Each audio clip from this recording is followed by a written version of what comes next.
Good morning everyone. Welcome to once study point. जी हाँ दोस्तों, आप पढ़ रहे हैं करंट अफेयर्स।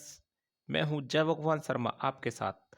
और मैं आपको याद दिला दूं, अगर ये वीडियो आप पूरा देखते हैं, मेरा हर एक वीडियो पूरा पूर्ण रूप से आप देखते हैं, तो आपको एक क्वेश्चन आपको ज़रूर मिलेगा, हर पेपर में मिलेगा, चाहे पेपर किसी भी एग्ज़ाम का हो। ठीक है, तो पहला ही क्वेश्चन है, जैसा कि आपने न्यूज़ में देखा होगा, 53वां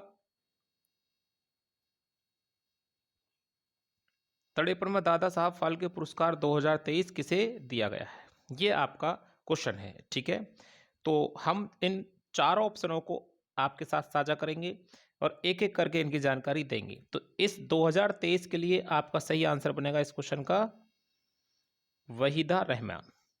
क्या बनेगा? वहीदा रहमान। ठीक है,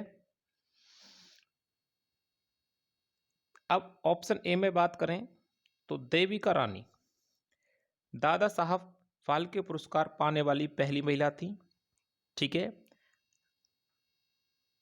आशा पारेख को 2022 में दादा फाल्के पुरस्कार मिला था, यानी पिछली साल मिला था। रजनीकांत को 2019 में मिला था दादा साहब फाल्के पुरस्कार, ये आपको ध्यान रखना है। एसएससी का नियम ये है, एसएससी का अगर एग्ज़ाम आप देते हो तो उसमें यही पूछा जाता है, जो 2023 का क्वेश्चन होगा उसे लेटेस्ट ना करके पिछले वर्ष का क्वेश्चन आपसे पूछ लिया जाएगा। तो इन सभी चीज़ों को ध्यान रखते हुए आइए कुछ लाइनें आप इनके साथ पढ़ लीजिए और रिवीजन करेंगे आप।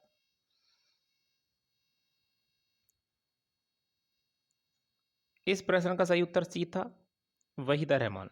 वहीदा रहमान 2023 में पुरस्कार प्राप्त करने वाली 8वीं महिला बन गई हैं। वर्ष 1969 में देविका रानी रॉरिक इस पुरस्कार को प्राप्त करने वाली पहली महिला थी, जैसा कि ऑप्शन ए में पढ़ा था आपने।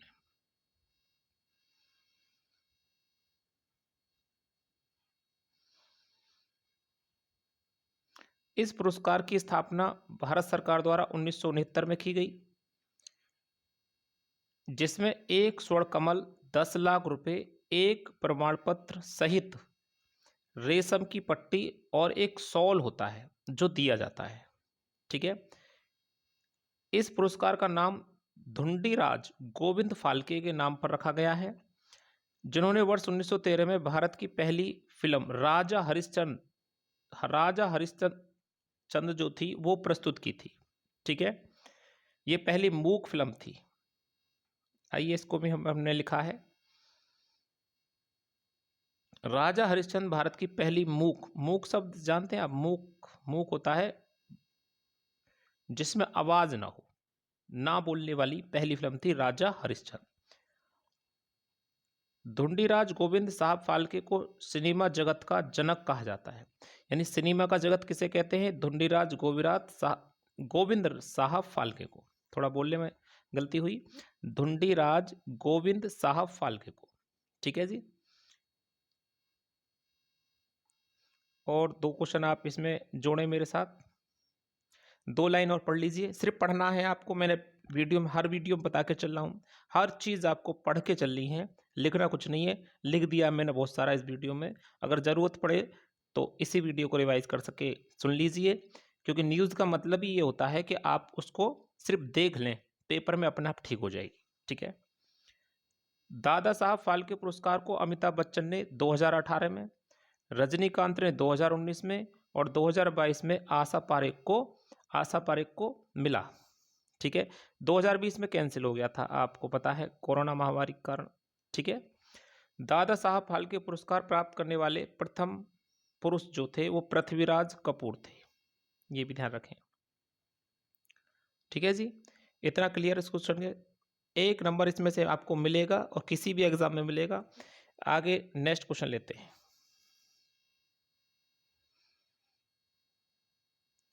भारत की पहली गोरिल्ला ग्लास किस राज्य में स्थापित की जा रही है?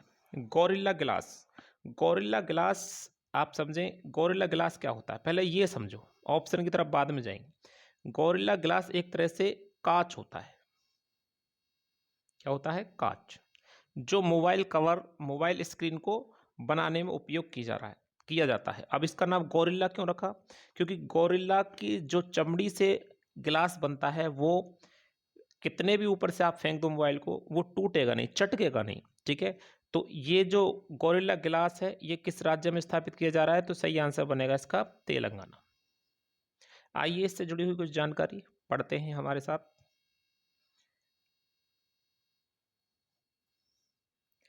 अमेरिका की कंपनी कॉर्निंग इंक ने भारत की पहली गोरिल्ला ग्लास विनिर्माण सुविधा तेलंगाना राज्य में स्थापित की। गोरिल्ला दुनिया का सबसे बड़ा कपी है, ये आपके सामने इसका चित्र है, देख सकते हैं। नेक्स्ट क्वेश्चन है बेटा, एक लाइन का क्वेश्चन है ये। हेरिटेज फेस्टिवल का संबंध किस भारतीय राज्य से है? तो इसमें सही आंसर बन जाएगा गोवा। और इसमें हेरिटेज फेस्टिवल ध्यान रखना है, ठीक है। कुछ गोवा से जुड़े हुए फैक्ट्स हैं, कुछ लाइनों के साथ, उन्हें पढ़ लीजिए, जो पेपर में मोस्ट इंपोर्टेंट हो सकते हैं। करंट अफेयर्स का मतलब यही नहीं कि करंट ही पढ़ें, बिल्कुल उससे जुड़े हुए कुछ फैक्ट्स होते हैं जो आपको पढ़ने चाहिए, ठीक है। हेरिटेज फेस्टिवल गोवा राज्य में मनाया जाता है। इसी को दूसरा नाम विरासत महोत्सव के नाम से भी कह सकते हैं। विरासत महोत्सव 2023 में गोवा में ही मनाया गया है, ये नाम भी आ सकता है इसका, ये एक ही बात है दोनों में। ये अलग है। सिग्मो महोत्सव भी गोवा में मनाया जाता है, और एक नारियल उत्सव को गोवा में मनाते हो आप, ठीक है। गोवा की राजधानी सुन लीजिए क्या है? पणजी है, मांडवी नदी के किनारे बसी हुई है, ठीक है।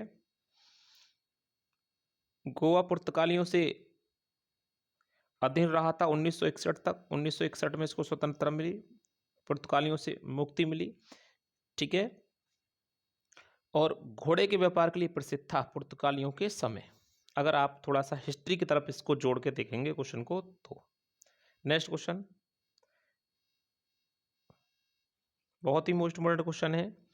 विश्व प्रवासी पक्षी दिवस मनाया जाता है, तो इसमें अगर हम ऑप्शनों की बात करें तो दो ऑप्शन ठीक हो जाएंगे इसमें, 14 अक्टूबर और 13 मई, यानी साल में 2 बार मनाया जाता है। आइए लाइनों को पढ़ते हैं।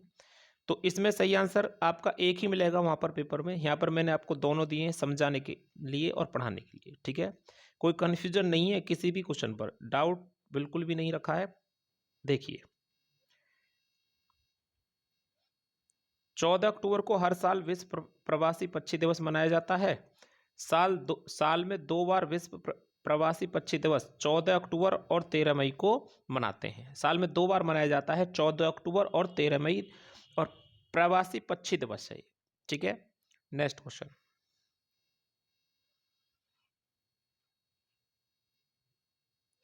महिला एशियाई चैंपियनशिप 2023 का शुभांकर किसे घोषित किया गया है? तो 4 ऑप्शन आपके पास मौजूद हैं, इनमें से एक आंसर आपको बताना है। तो सही आंसर इसका बन जाएगा जूही को।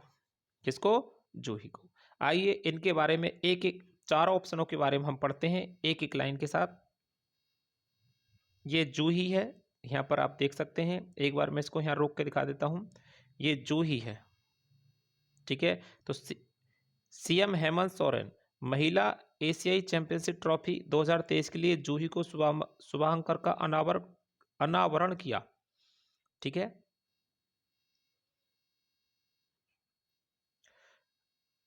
जूही को महिला एशियाई चैंपियनशिप ट्रॉफी का शुभांकर कर दिया, पढ़ लिया आपने।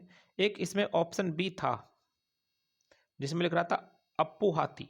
अप्पू हाथी पहली एशियाई खेल का शुभांकर था, और ये पहले एशियाई खेल कहाँ हुए थे? नई दिल्ली में हुए थे 1951 में, ठीक है। तीसरे ऑप्शन में आपने देखा था पेरी द बुल राष्ट्रमंडल खेल 2022। तो ये थोड़ा अलग से क्वेश्चन हो गया है, राष्ट्रमंडल खेल से संबंधित कॉमनवेल्थ जो 2022 में खेले गए थे उनका शुभंकर आपसे पूछ लिया जाए तो पेरी द बुल आपको याद रखना है, ठीक है। और अभी मैंने आपके लिए एक बहुत ही बढ़िया क्वेश्चन यहाँ पर सेट किया है। ये क्वेश्चन बहुत मोस्ट इंपोर्टेंट है। एशियाई खेल 2023 का शुभांकर क्या था, जो अभी चीन के शहर होंगजो में हुए थे, ठीक है। तो इन 3 शुभंकरों में सभी रोबोटों की सामूहिक रूप से मेमोरीज ऑफ जियोंग के नाम दिया गया। यह नाम, या थोड़ा एक बार ये देखो, यह नाम तांग राजवंश के तांग राजवंश के मान्यता प्राप्त कवि बाईजुई की एक कविता का प्रतिरूप है। इसका चित्र देख लीजिए, ये 3 रोबोट हैं, इनको एक नाम दिया गया है जियोंग। ठीक है, नेक्स्ट क्वेश्चन,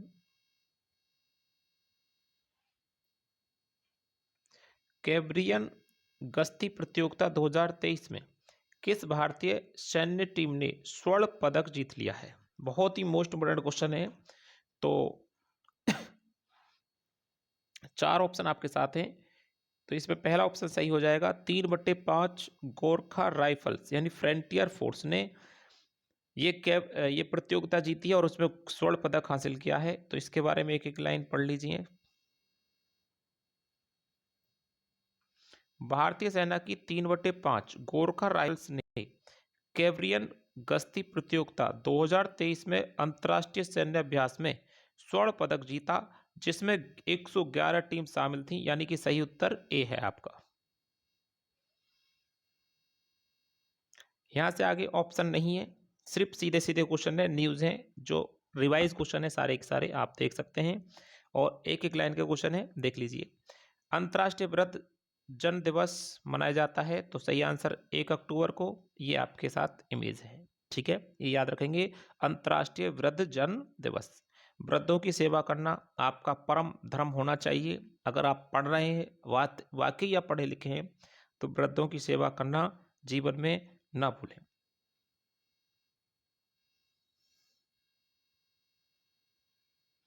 एक न्यूज और है आपके सामने। तो न्यूज तो कुछ और थी, लेकिन मैंने इसमें क्वेश्चन सेट किया है, संघ लोक सेवा आयोग यूपीएससी के वर्तमान अध्यक्ष कौन है? तो सही आंसर होगा डॉक्टर मनोज सोनी, जो कि वर्तमान में इसके अध्यक्ष हैं। लेकिन ये न्यूज में क्यों बन के आया, मैंने आपके सामने क्वेश्चन क्यों लिखा है, इसको समझो।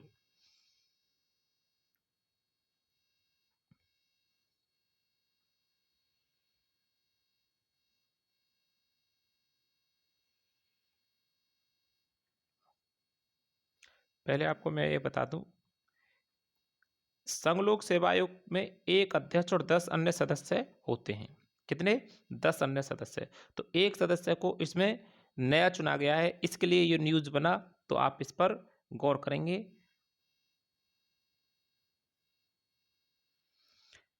देखिए, यूनियन पब्लिक सर्विस कमीशन, ठीक है, इसका फुल फॉर्म होता है यूपीएससी का। फाउंडेड मतलब स्थापना, कब हुआ? 1 अक्टूबर 1926 को, यानी यूपीएससी की स्थापना कब होती है? 1926 को। और इसके सदस्य और अध्यक्ष की नियुक्ति राष्ट्रपति के द्वारा की जाती है। नेक्स्ट क्वेश्चन है, भारतीय विज्ञापन मानक परिषद का अध्यक्ष किसे चुना गया है? तो सौगात गुप्ता को चुना गया है। बहुत ही मोस्ट इम्पोर्टेंट क्वेश्चन है यार। भारतीय विज्ञापन मानक परिषद का अध्यक्ष चुना गया है। ठीक है, तो जैसा कि आप देख रहे हैं, सौगात गुप्ता ASCI का अध्यक्ष चुना। ASCI का यहाँ पर फुल फॉर्म मैंने लिख दिया है, इसे आप नोट कर सकते हैं। ठीक है, लेकिन यहाँ पर एक मोस्ट इम्पोर्टेंट चीज है, जैसे राज्य में CM और राज्यपाल यानी कि मुख्यमंत्री और राज्यपाल होते हैं, ऐसे ही भारतीय मानक विज्ञान परिषद की स्थापना 1985 में हुई थी, तो यहाँ पर स्थापना भी हो गई। भारतीय विज्ञापन मानक परिषद के बोर्ड ऑफ गवर्नर, ये थोड़ा मोस्ट है, इसके बारे में चर्चा कर रहा था इससे पहले में। भारतीय विज्ञापन मानक परिषद के बोर्ड ऑफ गवर्नर का अध्यक्ष किसे चुना गया है? सुभाष कामत को। किसे चुना गया है? सुभाष कामत को। कोई दिक्कत? दोबारा सुन लीजिए इस क्वेश्चन को एक बार, मैं फिर से आपको रिवाइज करवा देता हूं। यानी आप देखें, भारतीय विज्ञापन मानक परिषद का खाली अध्यक्ष पूछा जाता है तो सौगत गुप्ता का नाम लें, लेकिन भारतीय विज्ञापन मानक परिषद का जो गवर्नर, ठीक है, गवर्नर है, वो अगर आपसे पूछा जा रहा है तो फिर आप यहाँ पर इस क्वेश्चन को देख लीजिए। भारतीय विज्ञान मानक परिषद के बोर्ड ऑफ गवर्नर का अध्यक्ष सुभाष कामत का नाम आपको याद रखना है। ठीक है जी। इसकी स्थापना 1985 में हुई थी। आज की वीडियो में इतना ही। और एक क्वेश्चन आपके लिए, रोहन बोपन्ना और ऋतुराज भोसले किस खेल से जुड़े हुए हैं? आपको एक कमेंट बॉक्स में इसका आंसर हमें बताना है। ये क्वेश्चन आपके लिए है और कल की वीडियो में इसका आंसर हम बताएंगे। ठीक है, वीडियो देखने के लिए बहुत बहुत धन्यवाद। अगर आपने वीडियो कंप्लीट देखा है तो चैनल को सब्सक्राइब कर लें, और अगर वीडियो में अभी भी कोई कमी है तो कमेंट बॉक्स में लिख के भेज सकते हैं। थोड़ा हम कोशिश करेंगे, मेहनत करेंगे सुधार। थोड़ा टेक्निकल चीज़ें हमारे पास कम हैं, जैसे जैसे सुधार होगा आपको वीडियो बेस्ट मिलते चले जाएंगे। लेकिन मैंने आपको आवाज़ अगर कहीं कटती है तो उसके लिए लिख दिया है, लिख के चल रहा हूँ सारी चीज़ों को, तो आप पढ़ भी सकते हैं अगर आवाज़ समझ में नहीं आई है तो आपको। ठीक है, धन्यवाद जी।